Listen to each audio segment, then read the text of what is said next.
नमस्कार. मालिकेच्या आजच्या भागामध्ये आपल्याला पाहायला मिळणार आहे की पेंट हाऊस आपलं स्वतःचं घर याची स्वप्न पाहणाऱ्या ईशा, अभि आणि आज संजनाची अरुंधती कशी वाट लावते. एका नोटीसने त्यांची सगळ्यांची वाट लागलेली असणार आहे हे आपल्याला पाहायला मिळणार आहे.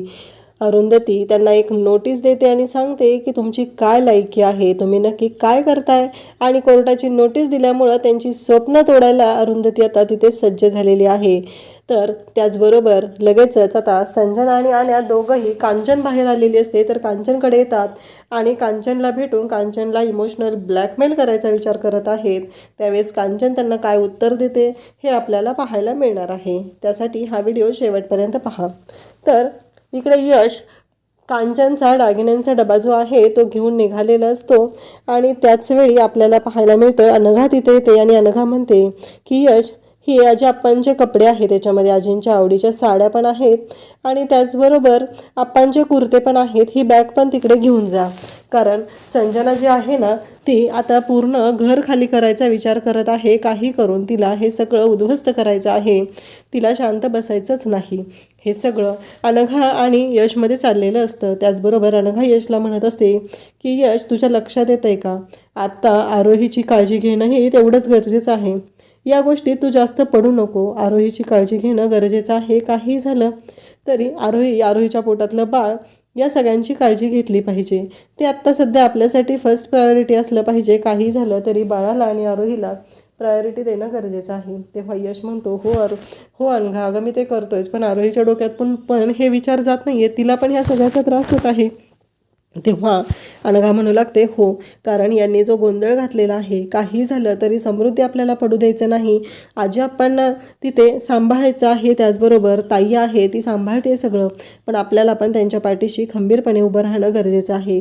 आत्ता जानकी उठेल म्हणून मी तुला म्हणत आहे की तू ही बॅग घेऊन जा, मला तिच्याकडेही लक्ष द्यायला पाहिजे ना. तेव्हा यश म्हणतो की हो. अनघा यशला म्हणत असते की हे सगळेजण असे वागतील असं आपल्याला स्वप्नातही वाटलं नव्हतं.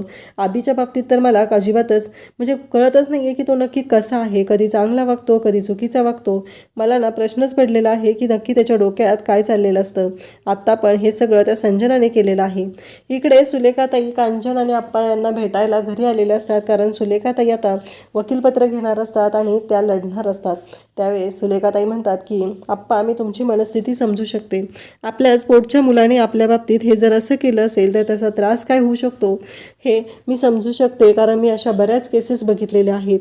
तेव्हा कांचन आणि आप्पा यांना ती सांगते की काही झालं तरी तुमचं घर आपण परत मिळवू शकतो. हे जेव्हा बोललं जात असतं तेव्हा मात्र इकडे सगळ्यांनाच धक्का बसलेला असतो. सगळेजण म्हणत असतात की आपल्याकडे काही पुरावे नाही आहेत, मग हे कसं शक्य होणार आहे, हा प्रश्न पडलेला असतो. तेव्हा सुलेखाताई म्हणतात की काळजी करायची काहीच गरज नाही, हे सगळं पॉसिबल होऊ शकतं, कारण काहीही झालं तरी आत्ता ह्या ज्या सह्या त्यांनी घेतलेल्या आहेत त्या फसवून घेतलेल्या आहेत आणि आपण तसं कोर्टामध्ये दाखवून देऊया. आणि कोर्टामध्ये जर आपण त्यांच्या विरोधात पोलीस कंप्लेंट केली तरच आपण त्यांना या सगळ्यातून या सगळ्यातून त्यांना अद्दल घडवू शकतो, असं सुलेखाताई म्हणत असतात. तेव्हा यश म्हणतो की सुलेखाताई, मला एक विचारायचं आहे, मी पण कोर्टामध्ये त्यांच्या विरोधात केस करू शकतो ना. तेव्हा सुलेखाताई म्हणतात हो, तू जर केस केली तर आपली केस आणखी स्ट्रॉंग होईल, कारण काही झालं तरी तुझाही त्या घरावरती हक्क आहे आणि तुला तिथे टॉवर नको आहे, तुला ते घर बिल्डरला द्यायचं नाही, त्यामुळं तू तिथं केस करू शकतो, हे सुलेखाताई सांगत असतात. त्यावेळेस यश म्हणतो की ठीक आहे. यशने आता ठरवलेलं आहे की यश पण त्यांना कोर्टामध्ये खेचणार आहे आणि दाखवून देणार आहे की कायद्याची ताकद काय असते, कायद्याच्या कचाट्यात सापडल्यावर काय वाट लागू शकते हे यश दाखवून देणार आहे. सुलेखाताईंना आता तो तयार झालेला आहे. त्याने सुलेखाताईंना सांगितलेलं आहे की ठीक आहे, मी पण त्यांच्या विरोधात पोलीस कंप्लेंट करणार आहे, कारण अरुंधती ही पोलीस कंप्लेंट करू शकत नाही. अरुंधती ही आत्ता त्या घरावरती अरुंधतीचा कोणताही अधिकार नाही, त्यामुळं अरुंधती त्यांच्या विरोधात पोलीस कंप्लेंट करू शकत नाही. त्यामुळं यश आणि आप्पा या दोघांनी जर पोलीस कंप्लेंट केली तरच हे सगळं पॉसिबल होणार आहे, हे सगळं बोललं जात असतं. त्यावेळेस अरुंधती म्हणते की ठीक आहे. त्याचवेळी सुलेखाताई म्हणतात की अरुंधती, तुला खूप खंबीर व्हावं लागणार आहे. अशा केसेसमध्ये तुझ्या चारित्र्यावर चिंतोडे उडू शकतात, कारण त्यांना माहिती आहे की फक्त तू आणि तूच हे सगळं करू शकते. त्याचवेळी यश तिथे येतो आणि म्हणतो की आजी, हा तुझा डबा. त्यावेळेस यश डबा देतो आणि सांगू लागतो. तेव्हा कांचन म्हणते का काय झालं. तेव्हा यश सांगतो की हा दागिन्यांचा डबा त्या संजनाने घेतला होता आणि तो हा दागिन्यांचा डबा घेऊन निघालेली होती. त्यावेळेस कांचन म्हणते काय सांगतोयस. तेव्हा यश म्हणतो की हो, म्हणून तर मी हा डबा घेऊन आता तुझ्याकडे आलेलो आहे आणि हा डबा मी तिच्या ताब्यातून मिळवलेला आहे. जेव्हा यश कांचनला हे सर्व सांगत असतो तेव्हा कांचन म्हणत असते की काय चाललंय नक्की हे, कशामुळे ही अशी वागतायत. एवढं घर लुबाडलं, एवढी प्रॉपर्टी घेतलेली आहे आमची, तरीही त्यांचं पोट भरलेलं नाही आहे का. त्यांना अजूनही आमच्या आणखी बाकीच्या गोष्टी हव्या आहेत. इकडे अनघा तुळशीच्या समोर हात जोडून उभी आहे. ती म्हणत आहे की तुळशी माते, खरंच आत्ता जे काय आम्ही पाहत आहोत त्या सगळ्याचा त्रास आम्हाला सगळ्यांना होत आहे, परंतु आम्ही एकच अपेक्षा करतोय की आत्ता जे काय होईल ते चांगलं होऊ दे, एवढीच अपेक्षा आम्ही करत आहोत. प्लीज आत्ता आमच्या आयुष्यात जे काही घडत आहे ते खूप मोठं संकट आहे. तूच या सगळ्यातून आम्हाला बाहेर काढू शकते. तू या सगळ्यातून आम्हाला प्लीज बाहेर काढ, या सगळ्यातून आम्हाला मार्ग दाखव, असं ती म्हणत आहे. आणि त्याचबरोबर म्हणत आहे की आत्ता माझी जानकी येवल्याच्या हाताने तुला पाणी घालते. 4 पिढ्या या तुळशीला पाणी घातलेलं आहे. या घरामध्ये आमच्या सगळ्या पिढ्या अशाच नीट राहू दे, असं अनघा तुळशीला हात जोडून सांगत आहे. ती म्हणत आहे की काही झालं तरी माझ्या मुलांना, माझ्या लेकरांना या घरापासून वेगळं करू नको. त्यानंतर इकडे यश आजीला तो डबा देतो आणि म्हणतो की हा घे, आणि आप्पा तुमचे कपडे आणि आजी तुझ्या साड्याही त्यात आणलेल्या आहेत, कारण आता काही दिवसातच त्यांना हे घर खाली करायचं आहे. काही झालं तरी हे घर रिकामं करायचं आहे आणि त्यासाठी हे सर्व चाललेलं आहे, असं यश सगळ्यांना सांगत आहे. तेव्हा मात्र आप्पा आणि कांचन म्हणू लागतात काय सांगतोयस तू. तेव्हा यश सांगतो की हो, आता 2-3 दिवसातच बिल्डर तिथे येणार आहे आणि ते घर रिकामं केलं जाणार आहे. त्यावेळेस आप्पा, कांचन या सगळ्यांना धक्का बसलेला आहे. कांचन रडत असते. कांचन म्हणत असते की कशाला ते दागिने, देऊन टाक तिला, नको आहेत मला ते दागिने, असं कांचन सांगत असते. कांचनला खूप वाईट वाटत असतं. जे काही घडत असतं त्या सगळ्याचा त्रास तिला होत असतो. तिला असं वाटत असतं की ही संजना अनिरुद्ध आपल्याला काही सोडणार नाहीत, या पद्धतीला, या थराला ती जाऊ शकते. तिने माझे दागिने चोरण्याचाही प्रयत्न केलेला आहे. त्याचबरोबर यश म्हणत असतो की आपल्याला आता या सगळ्या गोष्टींचा विचार तर करावाच लागणार आहे. आप्पा मी तुमच्याबरोबर आहे, आता माघार घ्यायची नाही. त्याचवेळी सुलेखाताई म्हणतात की मान्य आपल्याकडे पुरावे नाहीत, पण आपण कोर्टामध्ये तरीही प्रूव्ह करू शकतो की हे सगळं त्यांनी केलेलं आहे. त्यानंतर आप्पा म्हणतात की सुलेखाताई मी तयार आहे या गोष्टीसाठी. तेव्हा सुलेखाताई म्हणतात की आप्पा मान्य आहे मला, या आत्ताच्या सगळ्या या गोष्टींमुळं होत आहे, तुम्हाला त्रास होणार आहे, या सगळ्या गोष्टींची मला कल्पना आहे, परंतु आत्ता तुमच्याच मुलाने तुमच्यावरती ही वेळ आणलेली आहे, तर आपण माघार का घ्यायची. आपणही त्याला तसंच उत्तर द्यायचं आहे आणि त्याला दाखवून द्यायचं आहे की तो चुकीचा आहे. त्यामुळं त्याला त्या गोष्टीचा पश्चाताप त्याला तर झालाच पाहिजे, असं सुलेखाताई म्हणत असतात. तेव्हा आप्पा म्हणतात की कसं आहे, मी विनायक देशमुख तुम्हाला सांगतोय की मला आता उभं राहावंच लागणार आहे. कायद्याच्या मार्गाने मला माझं घर परत मिळवायचं आहे. मला आणि माझ्या कांचनला त्यांच्यामुळे जो त्रास झालेला आहे त्यांना मला दाखवून द्यायचं आहे की ते काय करत आहेत आणि त्याच्यामुळं काय होत आहे. तर इकडे सुलेखाताई म्हणतात काळजी करू नका आप्पा, मी आहे तुमच्याबरोबर आणि तुम्हाला या सगळ्यातून बाहेर काढेल, सुखरूप बाहेर काढेल. तर इकडे आप्पा त्याचबरोबर अरुंधती सर्वजण सोबत आहेत आणि आप्पांना आधार देत आहेत. आप्पांना सांगत आहेत की काहीही झालं तरी आपण या सगळ्यातून बाहेर पडणार आहोत आणि आपलं समृद्धी वाचवणार आहोत. काहीही झालं तरी आपल्याला समृद्धी वाचवायचं आहे, हे सगळं बोललं जात असतं. त्यानंतर आपल्याला पाहायला मिळतं की इकडे कांचन त्याचबरोबर आप्पा सगळेजण बोलत आहेत आणि म्हणत आहेत की आप्पांना समजून सांगत आहेत की काही झालं तरी आपल्याला या सगळ्यातून सगळ्यांना बाहेर पडायचं आहे, सगळ्यांना या सगळ्याच्या मुळाशी जायचं आहे. त्याचबरोबर इकडे त्यांनी जो गोंधळ घातलेला आहे त्या सगळ्याचा त्रास हा होत आहे. काही झालं तरी आपण माघार घ्यायची नाही, असं या सगळ्यांनी ठरवलेलं आहे. इकडे संजना रूममध्ये आलेली असते. ती म्हणत असते की बरोबर त्याने येऊन माझ्या हातातून तो डबा घेतला, चांगले दागिने बनवणार होते, चांगले स्वतःला मिरवणार होते, पण आज पुन्हा त्या यशने मोडका घातलेला आहे. अनिरुद्ध तिथे येतो आणि अनिरुद्ध म्हणतो काय चाललंय तुझं, हे सगळं एवढं सगळं घेतलेलं आहे, एवढी सगळी प्रॉपर्टी रुबाडलेली आहे, तरीही त्या दागिन्यांवर कशाला तुझा डोळा आहे, कशाला तू विचार करत आहे, असं इकडे तो सांगत आहे. तेव्हा संजना म्हणते म्हणजे तुला काय म्हणायचं आहे, हे सगळं मी लुबाडले, यामध्ये तुम्ही कोणीच काही सामील नाही आहे. त्यावेळेस इकडे सगळ्यांच्या समोर तिथे लगेचच तिला तो म्हणत असतो की तुझं चुकलेलं आहे, तू आईचे दागिने असे घ्यायला नको होते. हे सगळं अनिरुद्ध बोलत असतो. तेव्हा संजना म्हणत असते तू माझ्यावरच का दोष घेतो रे, सगळं जे काही करायचं असतं ते सगळ्यांना सगळं मिळणार आहे आणि तरीही तू माझ्याच बाबतीत हे सगळं बोलत आहे. हे सगळं इकडे संजना म्हणत असते. संजना अनिरुद्धला ब्लॅकमेल करत असते. ती म्हणत असते की काहीही झालं तरी तुला जे वाटत आहे ना तसंच आहे अनिरुद्ध, तू तसाच विचार करत आहे. तुला प्रत्येक वेळेस असंच वाटत असतं की मी जे काय करत आहे ते सगळं माझ्यामुळं होत आहे असं तुला वाटत आहे. पण एक गोष्ट लक्षात ठेव, जेव्हा फायदा घ्यायची वेळ येते तेव्हा मात्र तुम्ही सगळेजण समोर येता आणि सगळ्याचा ब्लेम मात्र तुम्ही माझ्यावर टाकत असता. तेव्हा मात्र अनिरुद्ध म्हणतो की एक गोष्ट लक्षात ठेव, ईशा आणि अभिला त्या चेकबद्दल काहीही माहिती नाही. काही झालं तरी त्यांना त्यातलं काही कळू द्यायचं नाही. उद्या आपण बिल्डरकडे जाणार आहोत, त्यालाही या गोष्टीची कल्पना दे आणि त्यांना त्यांच्या दोघांच्या समोर काहीही बोलायचं नाही. तेव्हा संजना म्हणते की हो, कारण मला चांगलं माहिती आहे की कुणाला काय बोलायचं आहे. कारण जेव्हा या गोष्टीसाठी सगळ्यात जास्त मेहनत घेतलेली आहे ती आपण घेतलेली आहे, त्यामुळं त्या गोष्टीचा फायदा हा आपल्यालाच झाला पाहिजे असं संजनाचं म्हणणं आहे. अनिरुद्धचं पण तेच म्हणणं आहे. आणि त्याचबरोबर आता आई आणि आप्पा दोघांनाही आपल्याबरोबर राहायचं नव्हतं, यामध्ये त्यांचा दोष आहे आणि ते तिथे जाऊन राहिलेले आहेत. त्यांनाही तू घरी घेऊन येणारच होतास ना. तेव्हा अनिरुद्ध म्हणतो की एक गोष्ट लक्षात ठेव, काही झालं तरी ईशा आणि अभिला या बाबतीत काहीही कळू द्यायचं नाही. म्हणजे आता सगळ्यात जास्त मलिदा आहे तो इथे संजना आणि अनिरुद्धला खायचा आहे. ईशा अभिला फक्त घर देऊन ते शांत करणार आहेत. संजनाचं पण असं म्हणणं आहे की काही झालं तरी आपण जास्त मेहनत घेतलेली आहे, त्यामुळं सगळ्यात जास्त फायदा हा आपल्यालाच झाला पाहिजे असं संजना सांगत आहे.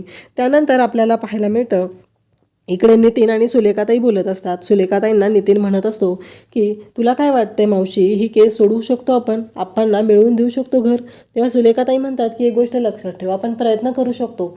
वाटतं तेवढी सोपी गोष्ट नाही आहे, वाटतं तेवढी सोपी नाही आहे, कारण यामध्ये आप्पांनी स्वतः सह्या केलेल्या आहेत, पुरावा कोणताही नाही आहे. आप्पा खरं बोलतात हे आपल्या सगळ्यांना माहिती आहे, पण कोर्टाला माहिती नाही आहे ना. कोर्टाला पुरावा लागतो. आपण पुरावे न दाखवता कोणतीच गोष्ट तिथं सिद्ध करू शकत नाही. कारण आता आपल्याला आणखी गोष्टी शोधाव्या लागणार आहेत. ती म्हणजे तो संजनाचा पहिला नवरा तो चांगला होता ना रे, म्हणजे त्याच्याकडून आपल्याला काही माहिती मिळते का ते बघावं लागणार आहे. त्याचबरोबर तिने जो काही आधी गोंधळ घातलेला आहे, तिनं अनिरुद्धच्या आयुष्यात कशी आलेली आहे याबद्दलही काही मिळते का ते आपल्याला शोधावं लागणार आहे. त्याचबरोबर अनिरुद्धबद्दल पण. तेव्हा नितीन सांगतो की अनिरुद्धबद्दल तर अरुंधती चांगलं सांगू शकते ना, कारण 25 वर्ष तिने संसार केलाय त्याच्याबरोबर. त्यावेळेस सुलेखाताई म्हणतात नाही, आपल्याला बाहेरच्या माणसांकडून हे गोष्टी कळल्या पाहिजेत आणि आपल्याला त्या शोध घ्यायच्या आहेत. तेव्हा नितीन म्हणतो की ठीक आहे, मी ह्या गोष्टी बाहेरून माहिती काढेल, कारण त्यांच्या दोघांबद्दल कोणीही काही चांगलं सांगणार नाही याची मला खात्री आहे. तेव्हा सुलेखाताई म्हणतात ठीक आहे. त्याचबरोबर सुलेखाताई म्हणू लागतात की काहीही झालं तरी आपल्याला ही केस लढायची आहे, ही केस आपल्याला जिंकायची आहे. परंतु यामध्ये जे अडथळे येणार आहेत, अरुंधतीला खूपच स्ट्रॉंग राहावं लागणार आहे. अरुंधतीला नको त्या गोष्टी फेस कराव्या लागणार आहेत. अरुंधती जर दुबळी पडली तर ही केस आपण जिंकू शकत नाही असं सुलेखाताईंचं म्हणणं आहे. काही झालं तरी अरुंधतीने अजिबात माघार घ्यायची नाही असं सुलेखाताईंना वाटत आहे. त्यानंतर आपल्याला पाहायला मिळतं की इकडे नितीन सांगत असतो की हो मावशी, अरुंधतीच्या बाबतीत खूप काही होऊ शकतं, हे बरोबर आहे, तुझं म्हणणं मला पटत आहे. त्याचबरोबर इकडे अरुंधती पण आप्पांशी बोलत असते. ती आप्पांना म्हणत असते की आप्पा, मी तुमच्यासोबत आहे. काहीही झालं तरी मला खात्री आहे की आपण ह्या सगळ्यातून आपलं समृद्धी वाचवू शकतो, हे सगळं बोलत असते. त्याचबरोबर यश म्हणत असतो की आप्पा, आपल्याला माघार घेऊन चालणार नाही, या सगळ्यातून आपलं समृद्धी आपल्याला वाचवायचं आहे. काहीही झालं तरी समृद्धी आपल्याला वाचवणं खूप गरजेचं आहे, हे सगळं बोललं जात असतं. त्यानंतर आपल्याला पाहायला मिळतं की आप्पांना अरुंधती समजून सांगत आहे, आप्पांशी बोलत आहे. त्याचबरोबर आप्पांना म्हणत आहे की काहीही झालं तरी आता आपण शांत राहायचं नाही. या सगळ्यामधून तुम्हाला माहिती आहे ना, मान्य आहे मला आता मुलाच्या विरोधात कंप्लेंट करावी लागत आहे. हे सगळं जरी होत असलं तरीही आप्पा आपल्याला माघार घेऊन चालणार नाही, कारण काही झालं तरी आपल्याला आपलं समृद्धी परत मिळवायचं आहे, हे अरुंधती सांगत आहे. इकडे सुलेखाताईंनी ठरवलेलं आहे की आता संजना आणि इकडे आण्याच्या विरोधात जेवढे पुरावे गोळा करता येतील तेवढे पुरावे गोळा करायचे आहेत आणि त्याचबरोबर या सगळ्या गोष्टी शोधून काढायच्या आहेत. त्याचबरोबर संजना आणि अनिरुद्धबद्दल बाहेर तर माणसं काही बोलतच नाही आहेत चांगलं, ही गोष्ट ही माहिती असली तरीही आणखी बऱ्याच गोष्टी आहेत की ज्यामुळं त्यांच्या विरोधात आपल्याला पुरावे गोळा करता येतील. इकडे यश म्हणत आहे की आप्पा मी तुमच्याबरोबर आहे, मला हे समृद्धी पडू द्यायचं नाही, त्यामुळं मला काही करून हे समृद्धी वाचवायचं आहे, मी तुमच्याबरोबर आहे आणि आपल्याला आपल्या समृद्धीमध्ये परत राहायला जायचं आहे, आपल्याला आपलं कुटुंब एकत्र असलं पाहिजे. आणि आज वेळ आलेली आहे की आपल्याला त्यांना एकीचं बळ दाखवून द्यायची. आज आपण त्यांना दाखवून द्यायचं आहे की एकीचं बळ असेल तर काहीही करू शकतो आणि त्यांच्या ज्या घाणेरडी कृत्य आहेत त्यांच्यावर आपण विजय मिळवू शकतो. आणि आप्पा, अरुंधती, यश यांनी हात मिळवलेला आहे आणि ठरवलेलं आहे की काहीही झालं तरी आपण या सगळ्यातून आपलं समृद्धी वाचवायचं आहे आणि आपल्या घराला सोडवायचं आहे, हे सगळं ठरवलेलं आहे. त्यानंतर आपल्याला पाहायला मिळतं की इकडे ईशा त्याचबरोबर अनिरुद्ध, अभि आणि संजना बोलत असतात. त्यांचं असं म्हणणं असतं की आत्ता जे काय आपण करत आहोत त्या सगळ्यामुळं जे काय घडणार आहे या सगळ्याचा विचार ते करत बसलेले असतात. आपल्याला बिल्डरकडे जायचं आहे. ईशा सांगत असते की आपल्याला त्यांना आपला प्लॅन व्यवस्थित सांगणं गरजेचं आहे.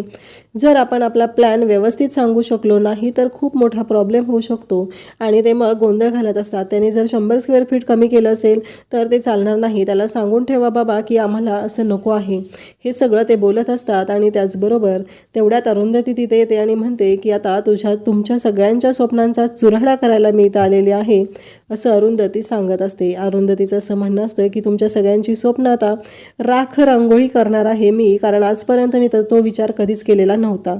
तर इथे संजना म्हणू लागते की ही इथं कशाला आलेली आहे, हिची वाईट नजर आहे, हिची नजर चांगली नाही आहे, अनिरुद्ध हिला आत्ताच्या आत्ता इथून जायला सांग.